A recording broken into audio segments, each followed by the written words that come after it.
Subscribe now and press the bell icon. Never miss an update. Good morning students and welcome back to our channel R K Sharma HDP classes. तो कैसे आप सभी लोग। तो आज हम पढ़ने वाले हैं आपकी जो सब्जेक्ट है जेनेटिक्स। जेनेटिक्स के अंदर हम पढ़ेंगे आज एचडीपी फर्स्ट ईयर के अंदर हमारा जो सब्जेक्ट जेनेटिक्स, उसका चैप्टर हमारा लिंकेज यानी कि सहलग्नता। कौन सा पढ़ेंगे? एचडीपी फर्स्ट ईयर, चैप्टर का नाम है लिंकेज यानी कि सहलग्नता। सहलग्नता के बारे में पढ़ेंगे। कौन सब्जेक्ट है? जेनेटिक्स। ठीक है, जेनेटिक्स अंदर पढ़ेंगे सहलग्नता। तो सहलग्नता की डेफिनेशन क्या होती है? तो सहलग्नता क्या होती है? जब एक गुणसूत्र पर पाए जाने वाले सभी जीनों की जब साथ साथ वंशागति होती है, या एक गुणसूत्र पर पाए जाने वाले सभी लक्षणों की साथ साथ वंशागति को ही क्या कह देते हैं? सहलग्नता कह देते हैं। क्या कह देते हैं? यानी कि एक गुणसूत्र पर या फिर क्या, एक गुणसूत्र पर पाए जाने वाले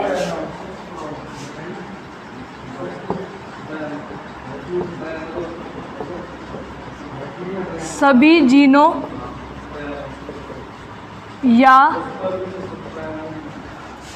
लक्षणों की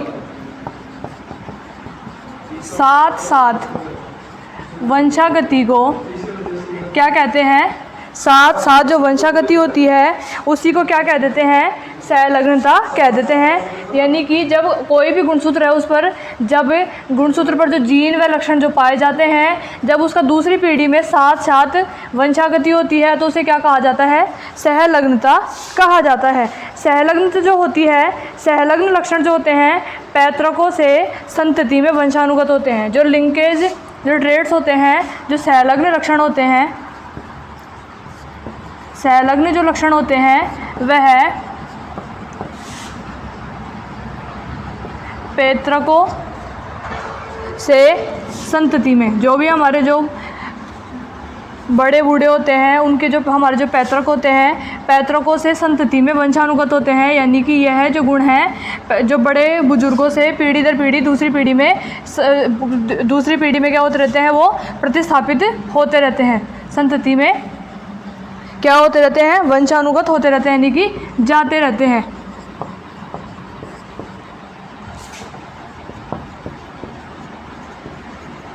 आगे हम बात करें तो सबसे पहले सहलग्नता की जो खोज थी वह बैटसन और पुन्नेट नामक वैज्ञानिक ने की थी। कब? 1906 में खोजा था। और किस में खोजा था? मीठे मटर में। सबसे पहले किसने खोजा था? बैटसन व पुन्नेट नामक वैज्ञानिक ने 1906 में मीठे मटर में, किसमें? मीठे मटर में खोजा था। किसे खोजा था? मीठे मटर में इसको खोजा था तथा इसे युग्मन तथा प्रतिकर्षण नाम दिया था। इस सहलग्नता को क्या नाम दिया था? युग्मन व प्रतिकर्षण। क्या नाम दिया था? युग्मन व प्रतिकर्षण नाम दिया था। किसने दिया था? बैटसन व पुन्नेट नामक वैज्ञानिक ने 1906 में मीठी मटर के अंदर इस सहलग्नता का खोज किया था। बट उन्होंने इसको नाम सहलग्नता ना देकर युग्मन व प्रतिकर्षण नाम दिया था। क्या नाम दिया था? युग्मन व प्रतिकर्षण नाम दिया था। सहलग्नता जो शब्द है यह टी.एच. मॉर्गन ने 1910 में दिया था तथा ड्रोसोफिला में इसका आनुवांशिक अध्ययन किया था। लेकिन जो सहलग्नता का जो नाम है वो किसने दिया था? सहलग्नता का जो नाम है वह टी.एच. मॉर्गन ने 1910 में दिया था। कब दिया था? 1910 में दिया था तथा किस में खोजा था? ड्रोसोफिला में आनुवांशिक अध्ययन किया था। किसके बारे में? सहलग्नता के बारे में। किस में अध्ययन किया था? 1910 में टी.एच. मॉर्गन ने आनुवांशिकता के बारे में अध्ययन किया था। किस में? ड्रोसोफिला में किया था। ठीक है, अब आगे हम बात करते हैं सहलग्नता के बारे में।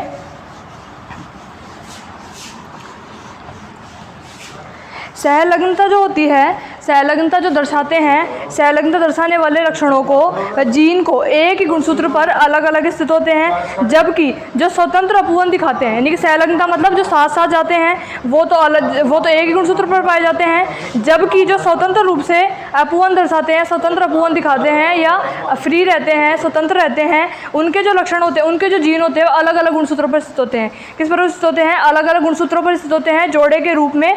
तथा संलग्नता जो होती है वह स्वतंत्र नियम, जो स्वतंत्र अपवन का जो नियम है मेंडल्स का, उसका अपवाद है। संलग्नता जो है, संलग्नता मेंडल के स्वतंत्र अपव्यूहन के नियम का अपवाद है। किसका अपवाद है? मेंडल के स्वतंत्र अपव्यूहन के नियम का अपवाद है। कौन? संलग्नता। क्योंकि संलग्नता के अंदर तो क्या होता है, जो एक ही जो जीन होते हैं, जो लक्षण होते हैं वो जीन पर एक ही गुणसूत्रों पर एक ही स्थान पर स्थित होते हैं, जबकि स्वतंत्र अपव्यूहन में क्या होते हैं, जो जीन व गुणसूत्र होते हैं वह अलग अलग होते हैं, स्वतंत्र होते हैं तथा जोड़े के रूप में अलग अलग इस जीन पर पाए जाते हैं, यानी कि बिल्कुल स्वतंत्र रहते हैं। इस वजह से संलग्नता जो होती है वह स्वतंत्र अपव्यूहन नियम का अपवाद है।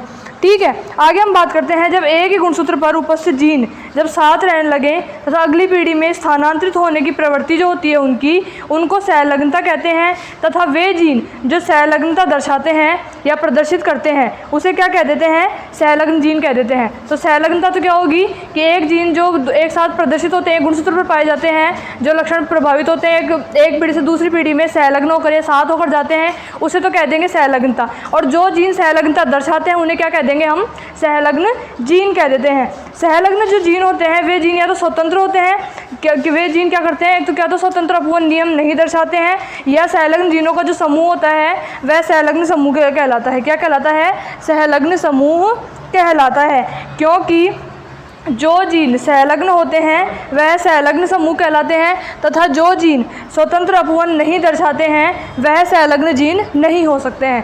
संलग्न जीन जो होते हैं वह स्वतंत्र अपव्यूहन स्वतंत्र नहीं होते हैं, जबकि जो संलग्न जीन होते हैं वह क्या करते हैं? संलग्न समूह में ही स्थित रहते हैं, संलग्न समूह के द्वारा कहलाते हैं। अब आगे हम बात करते हैं युग्मन व प्रतिकर्षण के बारे में। युग्मन व प्रतिकर्षण, युग्मन व प्रतिकर्षण यानी कि coupling and repulsion. Coupling and repulsion, तो सबसे पहले ये एक ही घटना के दो पहलू हैं। युग्मन और प्रतिकर्षण क्या है? एक ही घटना के दो पहलू हैं। यानी कि युग्मन की दशा में तो क्या होता है, जब दो प्रभावी युग्म होते हैं वह क्या करते हैं, वह एक ही गुणसूत्र पर पाए जाते हैं। युग्मन की दिशा में तो क्या करते हैं, जो प्रभावी युग्म होते हैं वह क्या करते हैं, युग्म विकल्पी जो होते हैं वो तो एक ही गुणसूत्र पर पाए जाते हैं, जबकि प्रतिकर्षण की दिशा में क्या होते हैं, जो दो समजात, जो बिल्कुल समान जो गुणसूत्र होते हैं वह क्या करते हैं, दो समजात यानी कि एक तो प्रभावी होगा और एक अप्रभावी होगा, वे एक ही गुणसूत्र पर पाए जाते हैं। यानी कि एक में तो अलग अलग पाए जाते हैं और एक में क्या पाए जाते हैं, बिल्कुल एक में तो दोनों अपना प्रभाव पूर्ण रूप से दिखाते हैं और एक में दोनों अपना प्रभाव जो होता है पूर्ण रूप से नहीं दिखाते हैं। यानी कि जो युग्मन में तो क्या होता है, जब युग्म विकल्पी जो होते हैं वो एक गुणसूत्र पाए जाते हैं, तथा प्रतिकर्षण की दिशा में क्या होते हैं, जो समजात गुणसूत्र होते हैं एक तो उसमें अप्रभावी पाया जाता है और दूसरा प्रभावी पाया जाता है और एक ही गुणसूत्र पर पाए जाते हैं। उसमें तो दोनों के दोनों समान होते हैं, क्या तो प्रभावी होंगे अप्रभावी होंगे, जबकि प्रतिकर्षण में क्या होगा, एक तो प्रभावी होगा और एक अप्रभावी होगा। और इस एक ही गुणसूत्र पर क्या होते हैं, जीनों में वंशागति के साथ समय क्या करते हैं, एक ही साथ रहने पर जीनों में वंशागति के समय साथ रहने की जो प्रवृत्ति होती है उसको मॉर्गन ने क्या कहा था, संलग्नता का गुणसूत्रीय सिद्धांत नाम दिया था। यानी कि जब अगर वह युग्मन के रूप में यानी कि क्या तो वह प्रभावित होंगे या अप्रभावित होंगे, और तथा एक बार वह प्रभावित और एक प्रभावित और एक अप्रभावित है, तो इस पूरी जो प्रवृत्ति है जिसमें क्या होती है, जो गुणसूत्र होते हैं उनको गुणसूत्रों के साथ में एक समय पर साथ रहने की जो प्रवृत्ति होती है उसको मॉर्गन ने क्या सिद्धांत दिया था, उन्होंने उसको मॉर्गन ने संलग्नता का गुणसूत्रीय सिद्धांत नाम दिया था। क्या नाम दिया था, संलग्नता का गुणसूत्रीय सिद्धांत नाम दिया था। युग्मन और प्रतिकर्षण को मॉर्गन ने क्या कहा था, संलग्नता का गुणसूत्रीय सिद्धांत, संलग्नता का गुणसूत्रीय सिद्धांत। क्योंकि इसमें अगर युग्मन होगा तो क्या तो दोनों प्रभावी या दोनों अप्रभावी होंगे, और अगर प्रतिकर्षण होगा तो एक प्रभावी और एक अप्रभावी होगा, एक प्रभावी होगा और एक अप्रभावी होगा। तो अगर और इस प्रकार जब ये दोनों क्या तो साथ साथ रहते हैं, साथ साथ रहने की जो प्रवृत्ति होती है, गुणसूत्रों के साथ साथ रहने की जो प्रवृत्ति होती है, उसको ही मॉर्गन ने क्या कहा है, उसको मॉर्गन ने सहलग्नता का गुणसूत्रीय सिद्धांत कहा गया है। यानी कि एक ही गुणसूत्र पर पाए जाने वाले जो जीन होते हैं उनकी वंशागति अगर समय के साथ रहने की जो प्रवृत्ति होती है, उन गुणसूत्रों के समय के साथ रहने की जो प्रवृत्ति होती है, उसे ही मॉर्गन ने क्या कहा है, सहलग्नता का गुणसूत्रीय सिद्धांत कहा है। मॉर्गन व कास्टल ने 1911 में सहलग्नता का गुणसूत्रीय सिद्धांत के निम्न तथ्य प्रस्तुत किए थे। कब किए थे? इस सहलग्नता के जो गुणसूत्रीय सिद्धांत के जो तथ्य थे वो उन्होंने 1911 में प्रस्तुत किए थे। किसने किए थे? मॉर्गन व कास्टल ने। मॉर्गन व कास्टल ने कब प्रस्तुत किए थे? 1911 के अंदर प्रस्तुत किए थे। यानी कि जो भी चीज़ है, सहलग्नता प्रदर्शित करने वाले जो जीन होते हैं एक ही गुणसूत्र पर स्थित होते हैं तथा स्वतंत्र अपवहन नहीं दर्शाते हैं।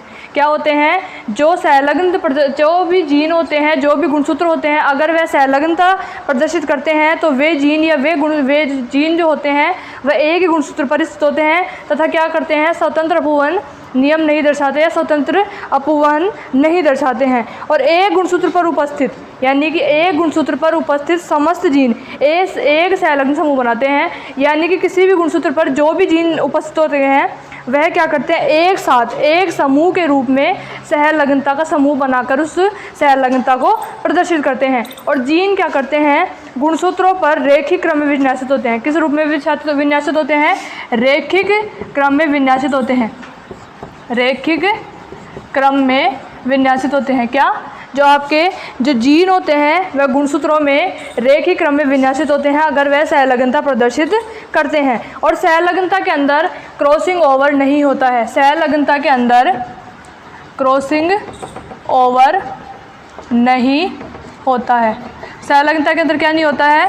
सहलग्नता के अंदर क्रॉसिंग ओवर नहीं होता है तथा युग्मन और प्रतिकर्षण जो होती है एक ही घटना के दो पहलू होते हैं। युग्मन और प्रतिकर्षण क्या होते हैं? एक ही घटना के दो पहलू हैं। अगर युग्मन में तो क्या होता है कि दोनों प्रभावी होंगे, दोनों अप्रभावी होंगे, जबकि प्रतिकर्षण में क्या हो जाएगा? उन दोनों में से एक तो प्रभावी हो जाएगा और एक अप्रभावी हो जाएगा। तो ये हो जाएगा आपका युग्मन एवं प्रतिकर्षण, जिसे मॉर्गन ने क्या कहा था?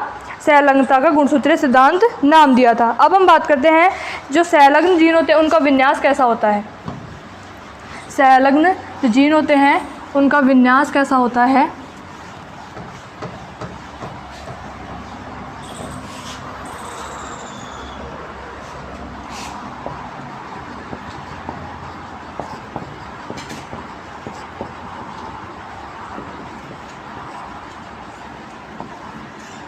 एक तो होता है समपक्ष और एक होता है विपक्ष।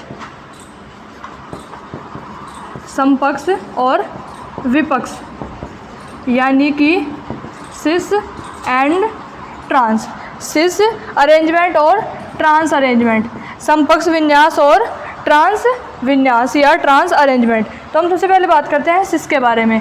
समपक्ष जो विन्यास होता है वह किस प्रकार से होता है? तो जब दो प्रभावी जीन एक ही गुणसूत्र पर उपस्थित हो तथा उनके अप्रभावी जो जीन हैं, जो दूसरे समजात जो गुणसूत्र हैं वो भी उपस्थित होते हैं, इस प्रकार की जो जीन व्यवस्था होती है उसे क्या कहा जाता है?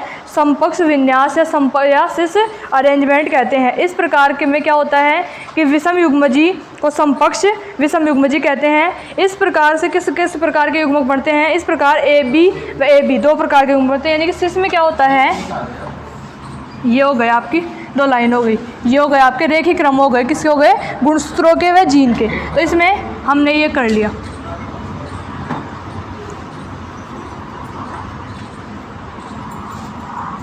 तो ये दोनों प्रभावी एक जगह हैं और दोनों अप्रभावी एक जगह है। दोनों प्रभावी एक जगह हैं, दोनों अप्रभावी एक जगह हैं, तो इसे क्या कह देंगे हम? सिस अरेंजमेंट कह देंगे, सिस अरेंजमेंट कह देंगे, या जिसे हम क्या कह सकते हैं? समपक्ष विषम युग्मजी भी कहते हैं। इसमें क्या होते हैं? जो युग्मक होते हैं दो प्रकार के बनते हैं, क्या तो दोनों बड़े होंगे या दोनों छोटे होंगे, यानी कि एक साइड तो दोनों प्रभावी होंगे और एक साइड दोनों अप्रभावी होंगे। इस प्रकार का जो विन्यास होता है उसे कहा जाता है समपक्ष विन्यास या सिस अरेंजमेंट कहा जाता है। अब हम बात करते हैं ट्रांस अरेंजमेंट की, यानी कि विपक्ष विन्यास की, जिसमें क्या होता है? जब एक ही गुणसूत्र पर प्रभावी व अप्रभावी, यानी कि एक ही गुणसूत्र है जिस पर प्रभावी व अप्रभावी संलग्न जो जीन होते हैं वह साथ साथ उपस्थित रहते हैं, तथा उनके जो युग्म होते हैं, उनके जो युग्म विकल्पी होते हैं, यानी कि जो उसके युग्म विकल्पी जो होते हैं वह दूसरे समजात गुणसूत्रों पर उपस्थित होते हैं, तब इस विन्यास को क्या कह देंगे हम? तब इस विन्यास को हम कह देते हैं विपक्ष विन्यास कहते हैं। तथा इस प्रकार के जो विषम युग्मजी बनते हैं उसे विपक्ष विषम युग्मजी कहते हैं। इसमें भी दो प्रकार के युग्मक बनते हैं। वह किस प्रकार से बनते हैं? इसमें अरेंजमेंट ऐसे होता है, इसमें अरेंजमेंट ऐसे होगा, इसमें जो अरेंजमेंट होगा किस प्रकार होगा? इसमें इस प्रकार अरेंजमेंट होगा, यानी कि एक तो इसमें ये, एक इसमें छोटा बन गया, एक इसमें ये छोटा बन गया और एक इसमें ये बड़ा बन गया। तो यानी कि एक साइड तो दोनों साइड में एक प्रभावी है एक अप्रभावी है, एक और दोनों दूसरी साइड में एक अप्रभावी और दूसरा प्रभावी है। तो इस प्रकार की जो व्यवस्था होती है इसे कहा जाता है आपका विपक्ष विन्यास या ट्रांस अरेंजमेंट कहा जाता है। क्या कहा जाता है? एक प्रभावी एक अप्रभावी और एक अप्रभावी और दूसरा प्रभावी, ये हो गया आपका ट्रांस अरेंजमेंट। क्या हो गया आपका? ट्रांस अरेंजमेंट हो गया। यानी कि समपक्ष में तो क्या होते हैं? दोनों प्रभावी और दोनों अप्रभावी जो एक दूसरे के उसमें भी होते हैं उसे कहा जाता है अपना समपक्ष विषम युग्मजी। जबकि इस विपक्ष में क्या होता है? एक प्रभावी व एक अप्रभावी व एक अप्रभावी व एक प्रभावी क्या होते हैं? साथ साथ उस पे गुणसूत्रों पर या उस रेखित विन्यास पर पाए जाते हैं, जिसे कहा जाता है समपक्ष व विपक्ष विन्यास कहा जाता है। अब संलग्नता जो होती है वो मुख्य रूप से दो प्रकार की होती है। संलग्नता जो होती है वह कितने प्रकार की होती है उसके बारे में बात करते हैं।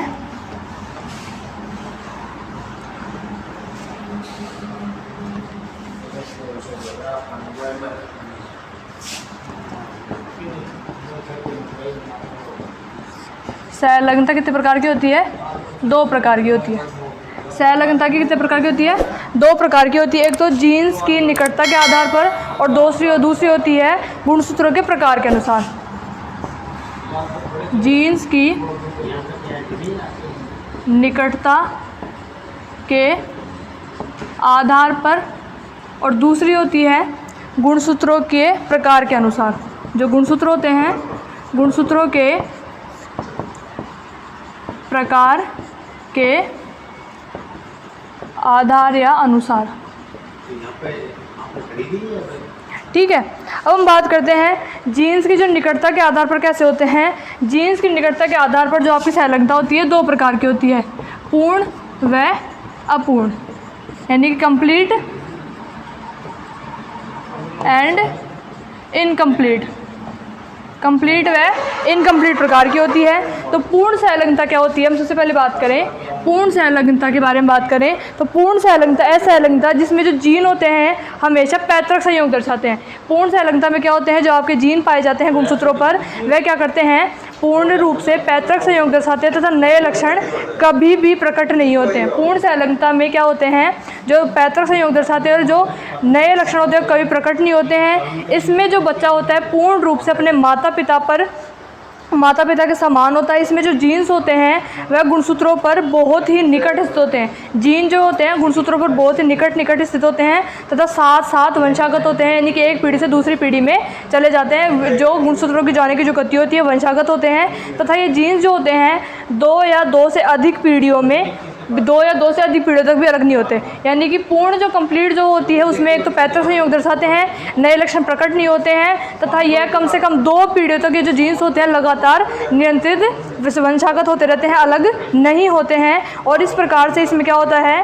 क्रॉसिंग ओवर एब्सेंट होता है। इसमें क्या होता है? क्रॉसिंग ओवर एब्सेंट होता है। किसमें? कंप्लीट लिंकेज में क्रॉसिंग ओवर जो होता है क्या होता है, एब्सेंट होता है। क्रॉसिंग ओवर के अंदर क्या होता है, यानी कि जीनों के अंदर नए नए लक्षण प्रकट होते हैं, जबकि इसके अंदर जो लक्षण होते हैं वो जीन होते हैं वो बहुत पास पास होते हैं तथा पैतृक संयोग दर्शाते हैं, नए लक्षण प्रकट ही नहीं होते। इस वजह से पूर्ण रूप से कंप्लीट लिंकेज होती है। इसका एग्जाम्पल है नर ड्रोसोफिला के जीन, नर ड्रोसोफिला के जीन। अब हम बात करते हैं अपूर्ण जो लिंकेज आपकी अपूर्ण सहलग्नता। इस प्रकार की सहलग्नता में जो जीन होते हैं पैतृक संयोग के साथ नए लक्षणों को भी प्रकट करते हैं, और इसमें क्या होते हैं, जो जीन्स होते हैं गुणसूत्रों पर दूर दूर स्थित होते हैं, दूर दूर स्थित होते हैं। और ये जो नए लक्षण होते हैं यह क्रॉसिंग ओवर कारण होते हैं। किसके कारण बनते हैं, अब पूर्ण जो सहलग्नता होती है इसमें क्रॉसिंग ओवर पाया जाता है, पूर्ण सहलग्नता में क्रॉसिंग ओवर नहीं पाया जाता है। इसके अंदर पैतृक संयोग दर्शाते हैं और इसमें पैतृक के साथ नए संयोग या नए लक्षण भी प्रकट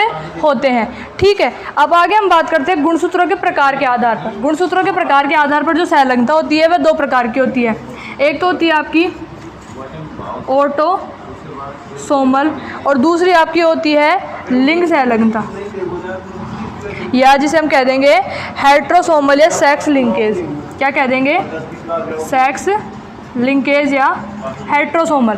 अब ऑटोसोमल के अंदर तो क्या होता है, ऑटोसोमल जो लिंकेज होता है, ऑटोसोमल लिंकेज में जब सहलग्नी जो जीन होते हैं ऑटोसोम्स पर क्या होते हैं, वो उपस्थित होते हैं। किस पर उपस्थित होते हैं, ऑटोसोम्स पर उपस्थित होते हैं। इसे क्या कहा जाता है, ऑटोसोमल लिंकेज कहा जाता है। किस पर उपस्थित होते हैं, ऑटोसोम्स पर उपस्थित होते हैं, ऑटोसोम्स पर उपस्थित होते हैं। इस वजह से इसे क्या कहा जाता है, ऑटोसोमल लिंकेज कहते हैं। जैसे कि मनुष्य में वर्णांधता हो गई, गंजापन हो गया, दोषपूर्ण तरीके से दांतों में वृद्धि, बिल्ली की नीले आंखें हो गई और वर्णहीनता हो गई, ड्रोसोफिला के शरीर का रंग हो गया और पंखों की लंबाई हो गई। अब हम बात करते हैं सेक्स लिंकेज के बारे में, यानी कि हेट्रोसोमल लिंकेज।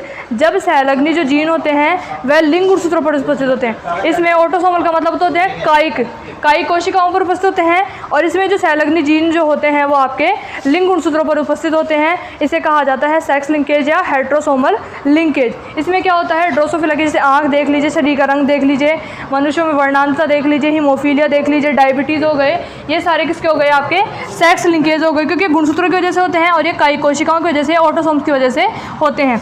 ठीक है, इसके आगे हम बात करते हैं factors of fatigue of linkage, यानी कि सहलग्नता को जो प्रभावित करते हैं वह कारक कौन कौन से हैं। तो सबसे पहले तो होती है जीन्स के बीच की दूरी। जीन्स के बीच की दूरी, तापमान की वृद्धि से भी सहलग्नता में कमी आती है, बढ़ती हुई आयु के साथ सहलग्नता जो होती है उसकी क्षमता में वृद्धि होती है, तथा एक्सरे की जो किरणें होती हैं उसके कारण भी सहलग्नता में कमी आ जाती है। अब हम बात करते हैं सहलग्नता का महत्व, सिग्निफिकेंस ऑफ लिंकेज। इसमें क्या होता है, सहलग्नता से क्या होता है, विभिन्नताओं को, सहलग्नता जो होती है वो विभिन्नताओं को कम करती है, यानी कि वेरिएशन को कम करती है। नए जीन्स के संयोग से, नए जीन्स के जो संयोग होता है उसके निर्माण की जो संभावना होती है, नए जीनों के निर्माण की जो संभावना होती है उसको कम करती है। और जंतुओं में जो सभी वांछित जो गुण होते हैं लक्षणों के, यानी कि अपने माता पिता के जो गुण होते हैं एक ही जंतु में लाना संभव नहीं हो पाता है, यानी कि जंतु में जो सभी वांछित गुण होते हैं, वांछित लक्षण होते हैं, वह एक ही जंतु में लाना क्या नहीं हो पाता है, संभव नहीं हो पाता है। किस वजह से, सहलग्नता की वजह से। या क्योंकि अगर कंप्लीट लिंकेज होगा तो उसमें क्या होगा, उसके पैतृक से संयोग दिखाएगा, लेकिन अपूर्ण लिंकेज होगा यानी कि जिसमें क्रॉसिंग ओवर हो गया तो उसमें क्या होगा, पैतृक के साथ नए नए उसको भी लाना जरूरी हो, नए नए लक्षण प्रकट हो जाएंगे। उस वजह से क्या होगा कि जो भी बच्चा पैदा हो रहा है उसके अंदर पैतृक के साथ नए लक्षण प्रकट होंगे। इसमें पूर्ण रूप से पैतृक संयोग दर्शाएगा, इसमें कम से कम 2-3 पीढ़ी तक जाता है और इसमें नई पीढ़ी के अंदर ही नए नए लक्षण प्रकट होना शुरू हो जाते हैं। इसमें तो पूरे के पूरे गुणों को लाना फिर ही मुश्किल हो जाता है, क्योंकि अगर सिर्फ आकार में या रंग रूप में या चेहरे में समान होने से फ़र्क नहीं पड़ता, उसमें लक्षणों का आना भी ज़रूरी होता है। तो इस वजह से आपकी जो सहलग्नता का जो टॉपिक है वह कंप्लीट होता है। इसी के साथ आपको हमारी वीडियो कैसी लगी उसे लाइक करें, शेयर करें, सब्सक्राइब करें, साथ साथ बेल आइकन को प्रेस करें ताकि आपको टाइम पे वीडियो की जो नोटिफिकेशन है वह मिलते रहें। Thank you students.